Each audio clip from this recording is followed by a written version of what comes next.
오늘 저녁에 우리에게 주시는 하나님의 은혜의 말씀은 창세기 10장 1절에서 32절까지의 말씀입니다. 창세기 10장 1절에서 32절까지의 말씀 다 같이 합독하도록 하겠습니다. 노아의 아들 셈과 함과 야벳의 후예는 이러하니라. 홍수 후에 그들이 아들들을 낳았으니 야벳의 아들은 고멜과 마곡과 마대와 야완과 두발과 메섹과 디라스요. 고멜의 아들은 아스그나스와 리밧과 도갈마요. 야완의 아들은 엘리사와 달시스와 기띔과 도다님이라. 이들로부터 여러 나라 백성으로 나뉘어서 각기 방언과 종족과 나라대로 바닷가의 땅에 머물렀더라. 함의 아들은 구스와 미스라임과 붓과 가나니요. 구스의 아들은 스바와 하윌라와 삽다와 라마와 삽드가요. 라마의 아들은 스바와 데다님이요. 구스가 또 니므롯을 낳았으니 그는 세상에 처음 영걸이라. 그가 여호와 앞에서 특이한 사냥꾼이 되었으므로 속담에 이르기를 아문은 여호와 앞에 니므롯 같은 특이한 사냥꾼이로다 하더라.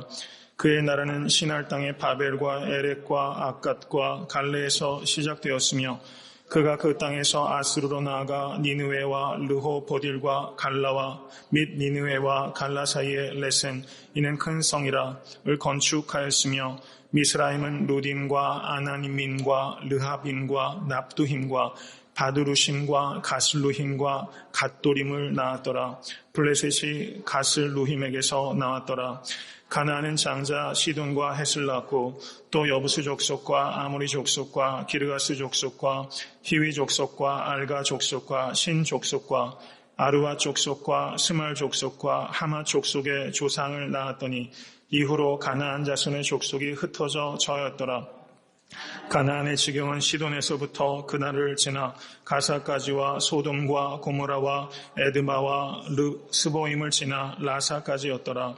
이들은 함의 자손이라. 각기 족속과 방언과 지방과 나라대로 이었더라. 셈은 에벨 온 조상의 조상이요 야벳의 형이라. 그에게도 자녀가 출생하였으니 셈의 아들은 엘람과 아스루와 아르박삿과 룻과 아람이요. 아람의 아들은 우스와 훌과 게델과 마스며 아르박삿은 셀라를 낳고 셀라는 에벨을 낳았으며 에벨은 두 아들을 낳고 하나의 이름은 벨렉이라 하였으니 그때 세상이 나뉘었으며 벨렉의 아우의 이름은 욕단이며 욕단은 알모닷과 셀렛과 하살마웻과 예라와 하도람과 우살과 디글라와 오발과 아비마엘과 스바와 오빌과 하윌라와 요밥을 낳았으니 이들은 다 욕단의 아들이며 그들의 거하는 곳은 메사에서부터 스발로 가는 길의 동편산이었더라. 이들은 셈의 자손이라. 그 족속과 방언과 지방과 나라대로였더라. 이들은 노아 자손의 족속들이요 그 세계와 나라대로라. 홍수 후에 이들에게서 땅의 열국 백성이 나뉘었더라. 아멘. 하나님의 말씀입니다.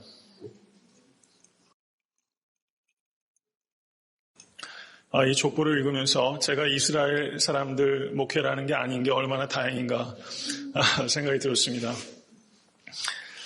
오늘 본문 말씀은 그 노아의 후손들의 족보가 기록되어 있는 부분이라고 할 수 있습니다.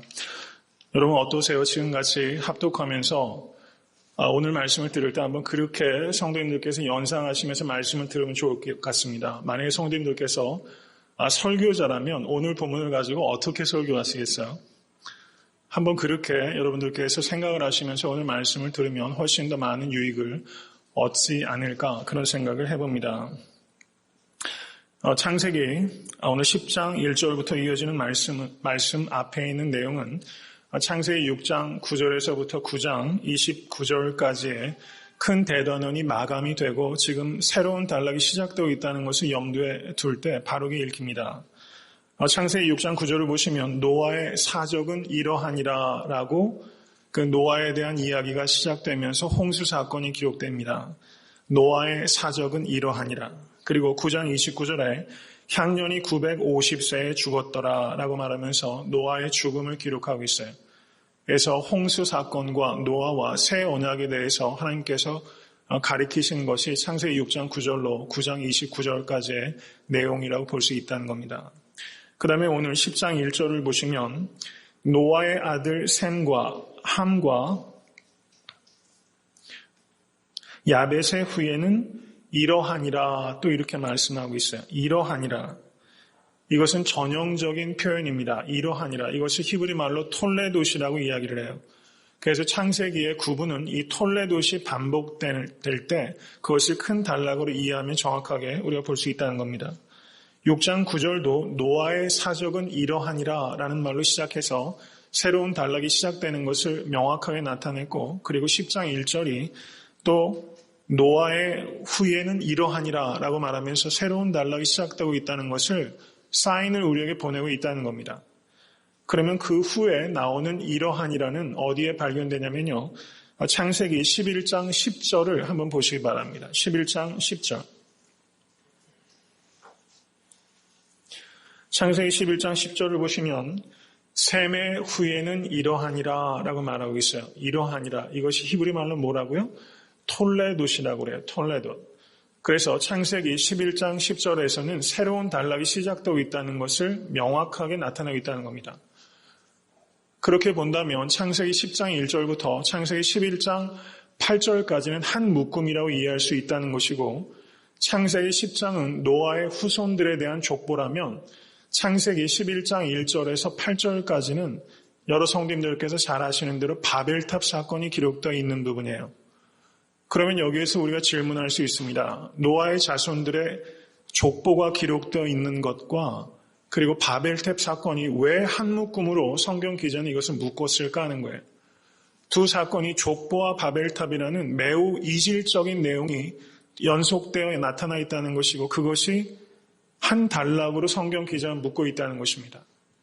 여러분들께서 그것을 한번 깊이 묵상하시면서 해결해 보실 수 있기를 간절히 바랍니다. 제 개인적인 견해는 그겁니다. 오늘 본문을 보시면 노아의 자손들이 땅의 번성에서 나라와 민족들로 크게 나뉘어지고, 그리고 각 종족대로 언어를 갖게 됐다는 내용이 거기 나타나고 있어요. 강성해지고 번성해졌다는 것입니다. 그런데 인간이 강성해지고 번성해지게 되면 그 결과가 무엇인가? 그것은 바벨탑을 만들게 된다는 거예요. 여러분, 사람은 강해지고 번성해질수록 위험해질 수 있다는 것을 경계하실 수 있게 간절히 바랍니다. 강해지고 번성하는 것이 나쁘다는 것이 아니라 그렇게 될 때 사람이 악해지고 죄 가운데 빠지게 될 가능성이 매우 높다는 것을 오늘 본문의 문맥을 통해서 여러분과 제가 잊지 않는 우리가 될 수 있게 될 간절히 바랍니다. 오늘 본문의 10장 1절을 보시면 노아의 아들들이 셈과 함과 야벳입니다. 그리고 10장 21절을 보시면 거기에 그런 내용이 기록되어 있어요.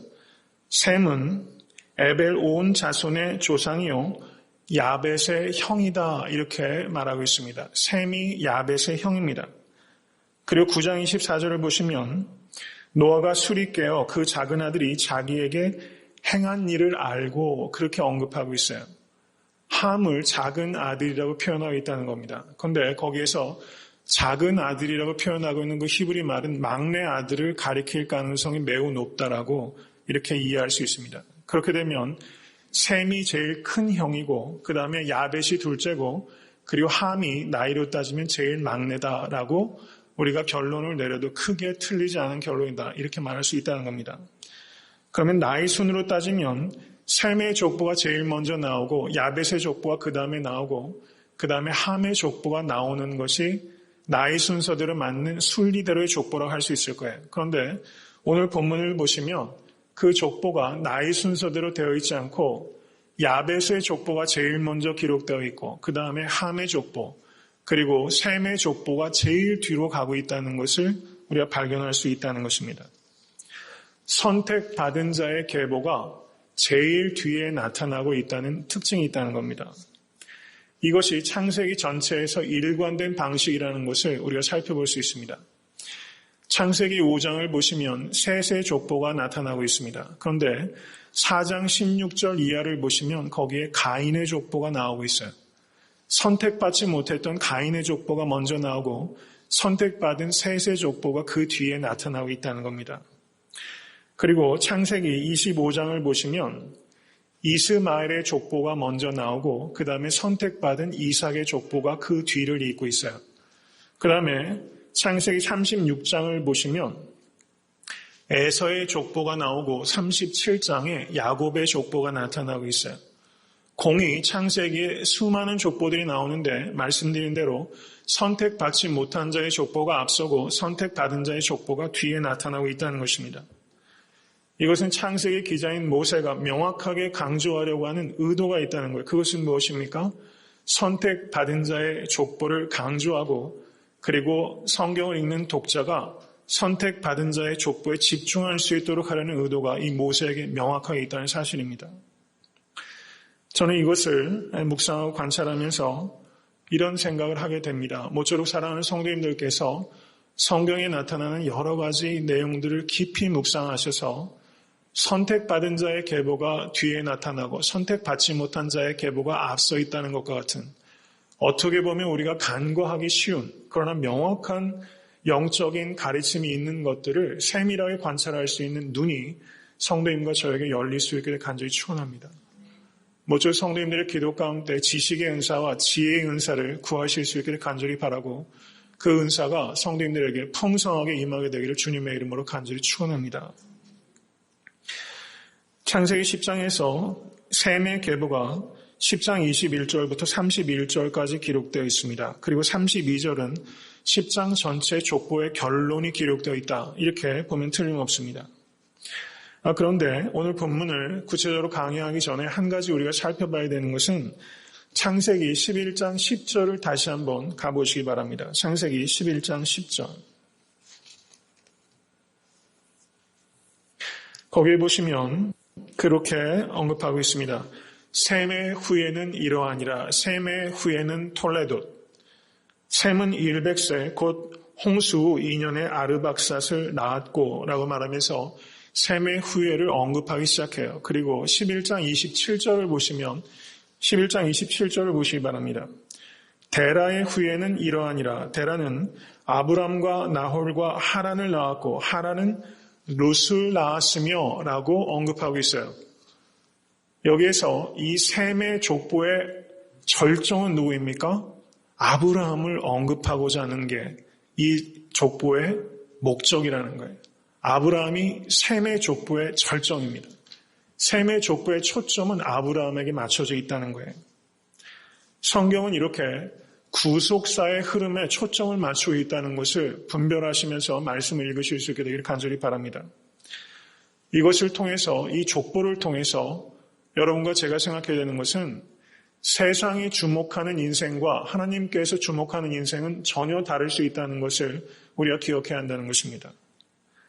세상적인 성공은 세상이 주목하는 사람입니다. 그렇지만 진정한 의미에서의 성공은 세상이 주목하는 사람이 아니라 하나님께서 주목하는 사람이 되는 것을 진정한 성공이라고 한다는 것을 정말 받아들이시는 여러분과 제가 될 수 있게 간절히 바랍니다. 자신의 삶에 대해서 부끄러워하지 않게 되기를 간절히 바랍니다. 타인의 삶에 대해서 부러워하지 않게 되기를 간절히 바랍니다. 믿음으로 진리의 표대를 향해서 전진하실 수 있게 되기를 간절히 바랍니다. 그리고 사랑으로 타인의 허물에 대해서 뒷걸음치는 성도 될 수 있게 간절히 바랍니다. 믿음으로 진리의 표대를 향해서 전진하고 사랑으로 타인의 허물에 대해서 뒷걸음치는 사람. 여러분 이 말씀을 꼭 기억하십시오. 이것을 기억하는 사람이 큰 사람이요. 이대로 순종하는 사람을 하나님께서 사용하시게 될 것입니다. 부끄러워하지도 않고 부러워하지도 않고 믿음으로 표대를 향해서 전진하는 인생. 여러분 그 인생이 성공한 인생이라는 것입니다. 10장 1절을 보시기 바랍니다. 10장 1절은 노아의 아들 셈과 함과 야벳의 후예는 이러하니라. 홍수 후에 그들이 아들들을 낳았으니 라고 말하면서 10장 전체에 서론이 기록되어 있는 것이 10장 1절이에요. 그리고 10장 2절부터 10장 5절까지가 야벳의 족보입니다. 야벳의 족보는 불과 4절만 할애해서 기록하고 있어요. 여러분 한번 2절부터 5절까지 읽으시면서 야벳의 그 후손들이 몇 족속인지 빨리 한번 세보시기 바랍니다. 몇 족속이신지. 11입니까? 좀 성급했어요. 14족속이에요. 14족속. 조금 이따 그 햄의 그는 몇 명인지 물을까요? 지금 빨리 정도 미리 한번 세보세요. 야벳의 그 계보의 후손들은 14족속이 기록되어 있습니다. 여기에서 야벳의 족보가 제일 먼저 소개가 되고 있어요. 그리고 가장 짧게 소개되고 있습니다. 그것은 이스라엘 민족과 이 야벳의 후손들이 지리적으로 가장 멀었어요. 여기에 나타나는 나라와 민족의 이름을 보면 이스라엘로부터 가장 지리적으로 멀어서 가장 접촉이 드물었던 사람입니다. 그래서 가장 짧게 기록하고 있어요. 그리고 그 뒤에 이어지는 그 내용이 이 함의 족속입니다. 이 함의 족속들의 후예를 보시면 거기에는 유명한 족속들이 많이 있습니다. 바벨론 족속이 있어요. 그리고 이집트 족속이 있어요. 거기 미스라임이라는 족속은 애굽 족속을 말하는 겁니다. 구스라는 지명, 여러분 구스 여인과 모세 아시죠? 구스 사람에 대한 언급이 많이 나타나요. 이 구스는 이디오피아를 이야기하는 겁니다. 바벨론과 이집트와 가나안 족속들이 포함되어 있는 것이 이 함의 자손들이에요. 함의 자손이 몇 족속입니까? 세셨습니까? 종대 형제 몇 족속이죠? 네. 지혜로워졌어요. 30족속입니다. 야벳의 후손은 14족속이었고 그리고 햄의 후손들은 30족속이 거기에 기록되어 있어요. 그리고 이 함의 후예들에 대한 기록이 무려 15절을 할애하고 있다는 겁니다. 야벳의 후예들은 불과 4절, 함의 후예들에 대한 기록은 15절을 할애하고 있어요. 6절에서부터 20절까지 할애합니다. 그리고 20절을 한번 보시기 바랍니다. 20절에 함의 족속의 그 족보의 결론은 이들은 함의 자손이라 각기 족속과 방언과 지방과 나라대로이었더라 라고 말하면서 이 자손들이 세퍼레이트 돼서 곳곳에서 번성하고 있다라는 것을 강조하고 있다는 거예요. 그 다음에 10장 21절부터 오늘 이 족보의 하일라시라고 말할 수 있는 셈의 후손들의 족보가 언급되기 시작합니다. 이 셈의 후손들은 몇 족속입니까? 26족속이에요. 26족속. 제일 처음에 야벳의 족속이 몇 족속이었습니까? 14족속이었고 그 다음에 함의 후예들의 족속이 30족속이었고 그 다음에 셈의 후손의 족속이 26족속이에요. 그러면 셋을 더하면 얼마가 될까요? 70입니다. 70족속이라는 것을 알 수가 있어요. 여러분 이것은 우연이 아니고 인위적으로 기록한 것이 아닙니다. 말씀대로 실제 그렇게 되었다고 믿으실 수 간절히 바랍니다. 70족속이라고 하고 있어요. 그런데 성경을 보시면 이 7자라는 숫자와 70이라는 숫자가 성경에서 많이 반복되고 있는 것을 기억하실 겁니다. 야곱의 후손이 이집트에 들어갈 때 그 자손들의 숫자가 몇이었어요? 70명이 들어가게 됩니다. 그리고 그 모세가 시내산에서 하나님의 율법을 돌판으로 받을 때 이스라엘 장로들을 시내산으로 데려갔어요. 이스라엘 장로들이 몇 명이었습니까? 70명이었어요. 그리고 예수님께서 제자들을 보내서 전도하실 때 누가복음을 보시면 몇 명의 제자들을 보냅니까? 70명을 보내셨어요. 그리고 베드로가 예수님께 묻습니다. 몇 번이나 용서해야 됩니까? 그랬더니 뭐라고 말씀하세요? 70번씩 7번이라도 용서하라. 그렇게 예수님께서 가르치셨죠. 7이라는 숫자와 70이라는 숫자가 공이 나타내는 상징은 완벽한 숫자라는 걸 의미하는 겁니다. 그래서 여기에서 노아의 후손들이 야벳과 함과 셈의 후손들이 70족속이 전 세계에 퍼져서 살았다는 것은 이 세계가 하나님의 축복으로 인류가 번성해서 그 땅에 가득했다라는 것을 표현하고 있다는 것을 우리가 깨달아야만 된다는 사실입니다. 여러분 성경에 족보가 굉장히 많이 나오고 특별히 창세기에 많이 나와요. 근데 족보가 여러분 나타나면 여러분 어떻습니까? 사실 굉장히 읽기조차 힘들어요. 여러분 저는 족보가 나오면 반갑겠습니까? 안 반갑겠습니까? 저도 안 반갑습니다. 오늘도 설교할 때 이걸 도대체 어떻게 설교를 해야 되나? 여러분 저도 씨름을 많이 해요. 여러분 제가 설교 모두에 말씀드렸던 것처럼 만약에 여러분께서 이 본문을 가지고 설교를 하신다면 어떻게 설교할까? 이렇게 한번 생각해 주시면 좋겠어요. 제가 언제쯤 짓궂게 아마 성경에서 이것을 hard saying이라고 그래요. 해석하기 어려운 부분들. 교회 장로님들께 한번 hard saying을 맡겨드리고 아침 새벽 예배 때 설교 좀 한번 해보시라고 목회자의 고충을 이해하시면 한결 저를 긍휼의 눈으로 바라보실 수 있지 않을까. 그런 짓궂은 생각도 한번 해봅니다. 제가 실제 이렇게 한번 할지도 몰라요. 근데 성경의 족보가 굉장히 많이 나타나는데 여러분 우리가 또 주의 있게 봐야 되는 것은 성경에 예수 그리스도의 족보가 나타나는 게 마태복음 1장에 나타나고 누가복음 3장에 나타납니다.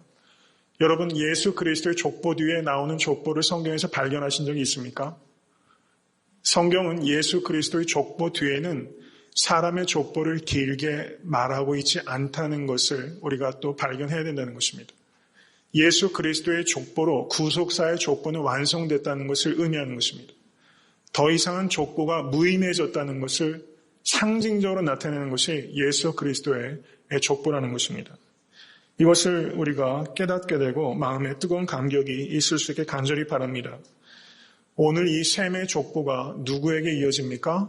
창세기 11장을 보시면 아브라함에 이어지고 아브라함의 족보가 누구에게 이어집니까? 다윗에게 이어지고 그리고 다윗의 족보가 누구에게 이어집니까?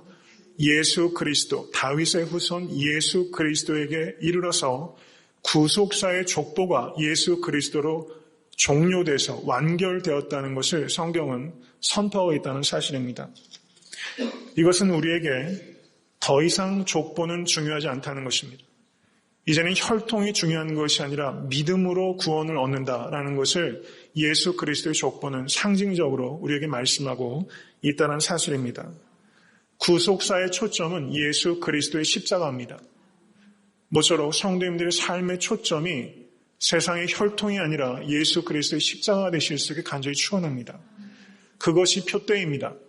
요한복음 1장 12절에서 13절은 그래서 이렇게 선언하고 있습니다. 영접하는 자, 곧 그 이름을 믿는 자들에게는 하나님의 자녀가 되는 권세를 주셨으니 이는 혈통으로나 육정으로나 사람의 뜻으로 나지 아니하고 오직 하나님께로서 난 자들이니라. 아멘. 여러분 이 말씀이 얼마나 놀라운 선언인지를 정말 깨달으실 수 있게 간절히 바랍니다. 혈통으로나 육정으로나 사람의 뜻으로 나지 아니하고 오직 하나님께로서 난 자들이니라. 예수 그리스도의 십자가의 보혈을 믿으면 하나님께로서 난 하나님의 자녀가 되는 것입니다. 여러분, 사도 바울은 로마서 4장 7절에서 13절에 이렇게 말씀합니다. 로마서 4장 7절 이하로 한번 찾아보시기 바랍니다. 로마서 4장 7절에서 13절.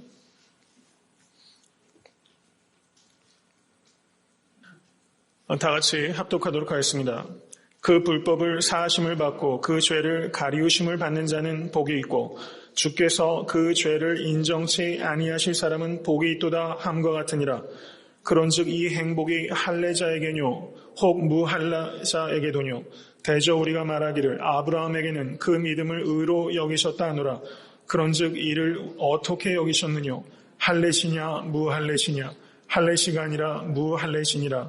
저가 할례의 표를 받은 것은 무할례시의 믿음으로 된 의를 인친 것이니 이는 무할례자로서 믿는 모든 자의 조상이 되어 저희로 의로 여기심을 얻게 하려 하심이라. 또한 할례자의 조상이 되었나니 곧 할례 받을 자에게뿐 아니라 우리 조상 아브라함의 무할례시에 가졌던 믿음의 자취를 쫓는 자들에게도니라. 아브라함이나 그 후손에게 세상의 후사가 되리라고 하신 언약은 율법으로 말미암은 것이 아니요 오직 믿음의 의로 말미암은 것이니라. 아멘.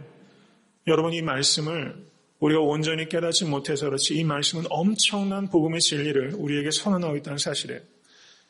이것은 우리에게 이것을 가리키고 있는 겁니다. 여러분 창세기 15장 6절이 매우 중요한 성경 본문입니다. 창세기 15장 6절은 이렇게 말씀합니다. 아브라함이 여호와를 믿으니 여호와께서 이를 그의 의로 여기셨다. 아브라함이 여호와를 믿으니 여호와께서 이를 그의 의로 여기셨다. 여러분 바울 사도와 신약 성경의 기자들은 창세기 15장 6절을 곳곳에서 인용하고 있어요. 키버스입니다. 매우 핵심적인 구원의 진리를 선언하고 있는 것이 창세기 15장 6절 말씀이에요. 그런데 하나님께서 아브라함이 믿었을 때 그 믿음을 의로 여기신 것이 아브라함이 몇 살 때였냐면 아브라함이 84살 때였어요. 창세기 15장 6절의 사건은 아브라함이 84살 때입니다.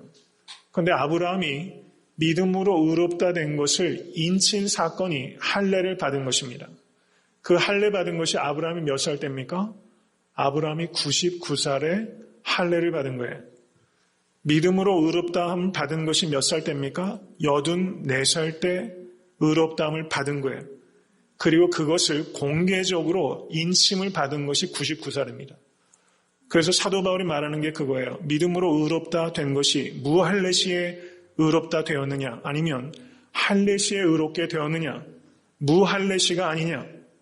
아브라함은 무할례 시에 믿음으로 말미암아 의롭게 된 것이다. 그때 구원받은 것이다. 이렇게 말씀하고 있다는 거예요. 그래서 사도 바울의 가리키는 핵심은 누가 아브라함의 후손이냐. 그것은 혈통으로 이스라엘 사람이라고 아브라함의 후손이 결코 아니다. 무할례 시에 아브라함은 믿음으로 의롭다함을 얻은 것이다. 할례자나 무할례자나 오직 믿을 때 아브라함의 후손이 되는 것이다. 이렇게 선언하고 있다는 겁니다. 여러분, 이것이 얼마나 폭발력이 있는 선언이겠어요. 이스라엘 백성들은 지금 피지배 민족입니다. 아브라함의 피를 갖고 있다는 것에 모든 프라이드가 거기 있는 거예요. 그런데 사도 바울은 아브라함의 피를 가진 것이 아브라함의 후손이 아니라 아브라함의 믿음을 가진 자가 아브라함의 후손이다. 이것을 가르치고 있어요. 여러분, 이게 얼마나 놀라운 선언입니까? 이스라엘 백성들은 이것을 못 견딘 거예요. 그래서 사도 바울을 핍박한 것입니다. 여러분, 우리는 아브라함의 후손인 것을 믿으실 수 간절히 바랍니다. 왜 아브라함의 후손입니까? 아브라함의 피를 가져서 아브라함의 후손이 아니라 아브라함의 믿음을 가졌기 때문에 하나님께서 여러분과 저를 우리의 죄와 허물에도 불구하고 우리를 의롭다고 인정해 주시고, 그리고 세례를 통해서 우리를 의롭다 인쳐 주신 거예요. 여러분, 세례를 통해서 구원받는 게 아닙니다. 할례를 통해서 구원받는 게 않는 것과 마찬가지입니다. 믿음으로 의롭다 하심을 얻었다는 것을 대내외적으로 고백하고 선언하는 것이 바로 세례예요. 그렇기 때문에 믿음이 내용이라면 세례는 형식입니다.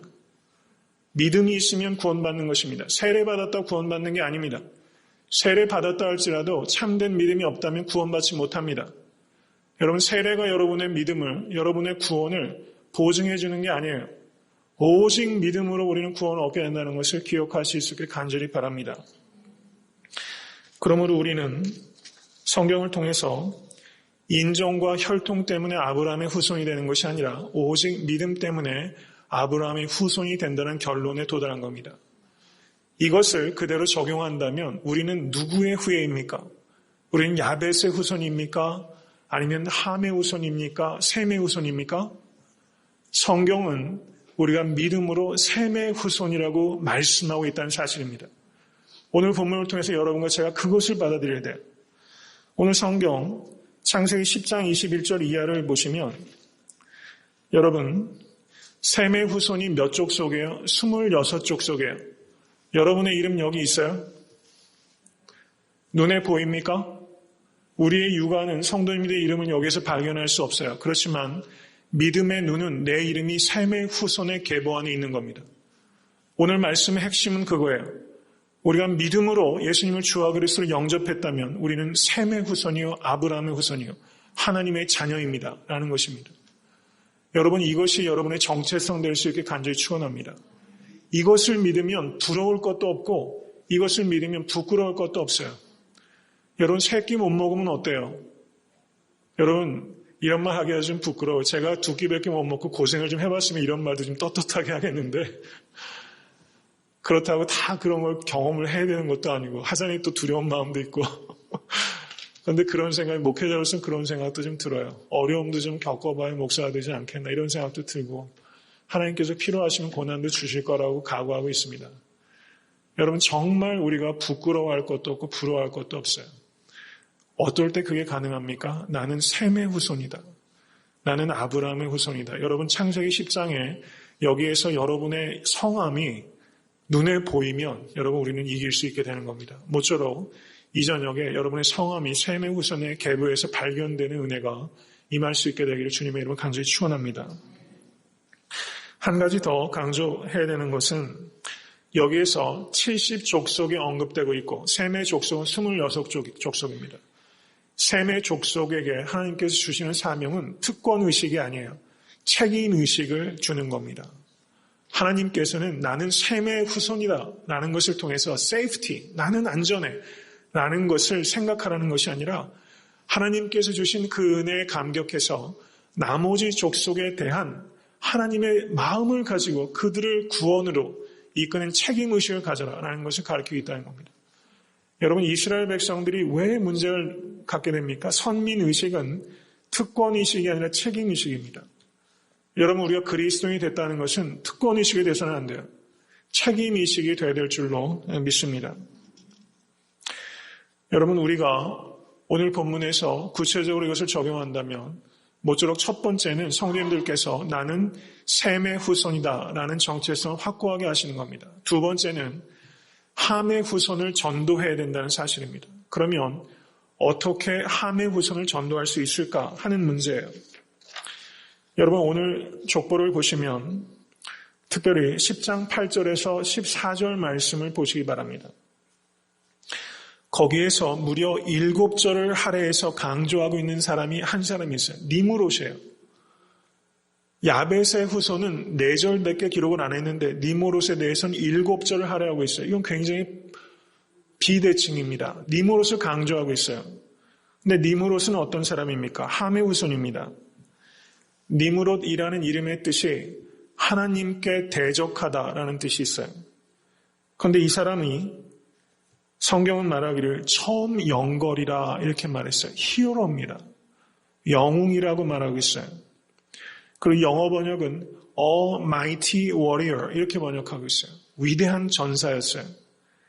특이한 사냥꾼이었다고 말합니다. 그리고 12절을 보시면 레센이라는 성도 건축했어요.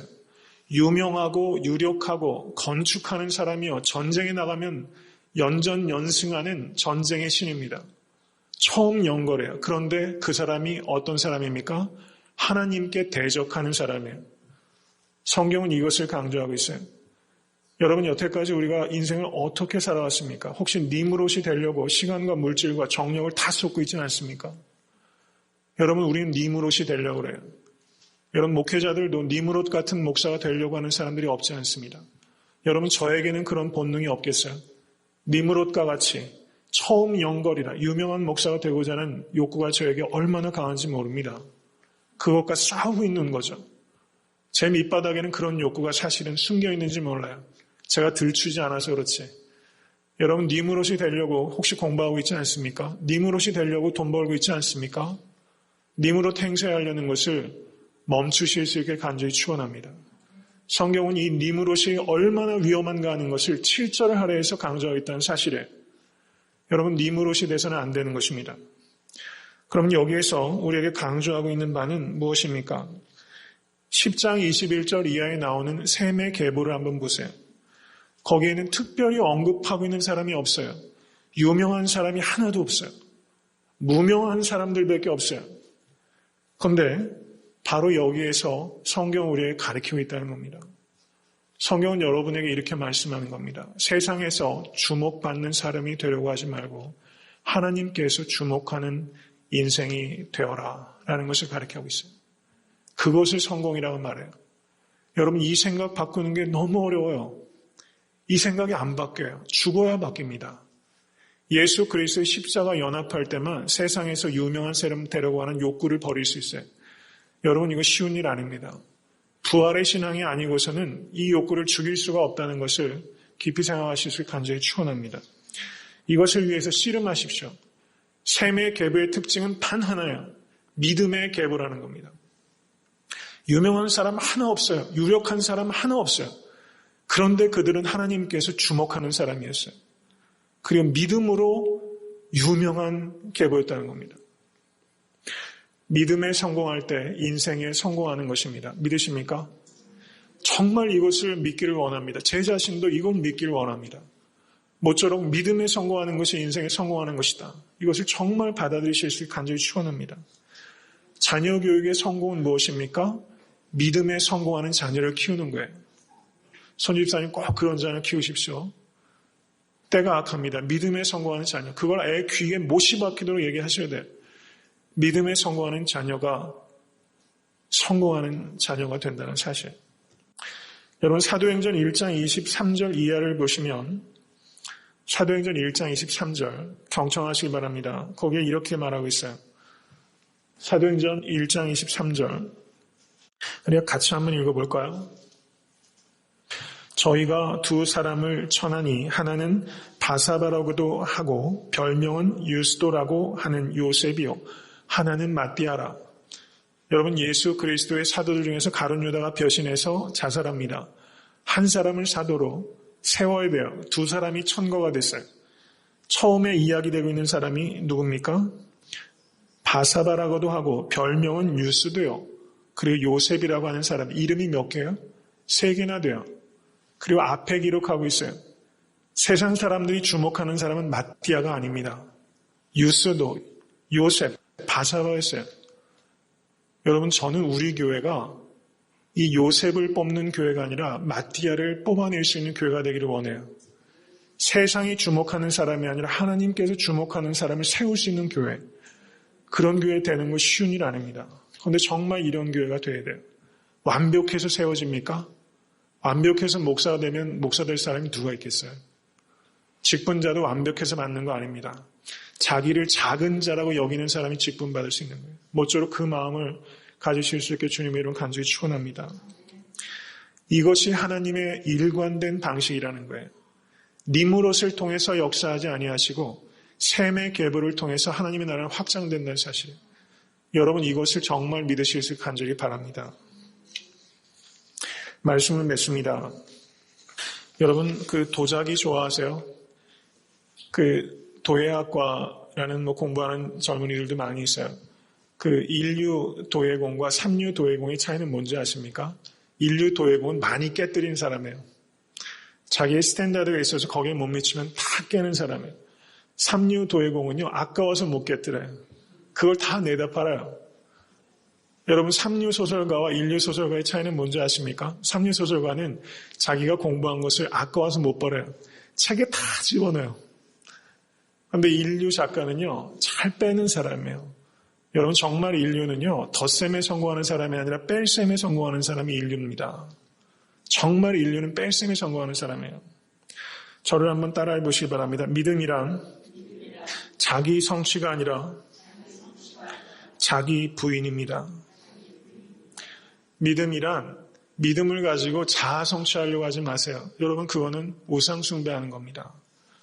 믿음으로 자아 성취하는 게 아니라 믿음으로 자기 부인을 하는 거예요. 성경은 일관되게 자기 부인을 하라고 말하고 자기 부인에 성공하는 것을 인생의 성공이라고 말합니다. 여러분 이게 얼마나 어려운 일이에요? 그런데 셈의 이 계보를 보면서 저는 그런 생각을 개인적으로 묵상해봐요. 여기에 이름만 나오는 이 무명의 사람들은 자기 부인에 성공한 사람들입니다. 여러분 오늘 저녁에 그것을 각오하십시다. 세상이 주목하는 인생에 대한 욕심을 버리고 니무롯이 되려고 하는 그 강렬한 욕망을 내려놓고 하나님께서 주목하는 인생이 되기로 결단하시는 이 저녁이 된다면 이 저녁은 여러분들 평생의 삶에 잊지 못할 밤이 될 것을 믿습니다. 자기 부인에 성공한 계보를 이어가시는 셈의 후손이 되실 수 있게 주님의 이름으로 축원합니다. 여러분들의 자녀손들이 셈의 유전, 자기 부인에 성공한 전통을 이어가는 그런 가정을 세우시는데 여러분 총력을 기울이십시오. 그러면 성공하는 겁니다.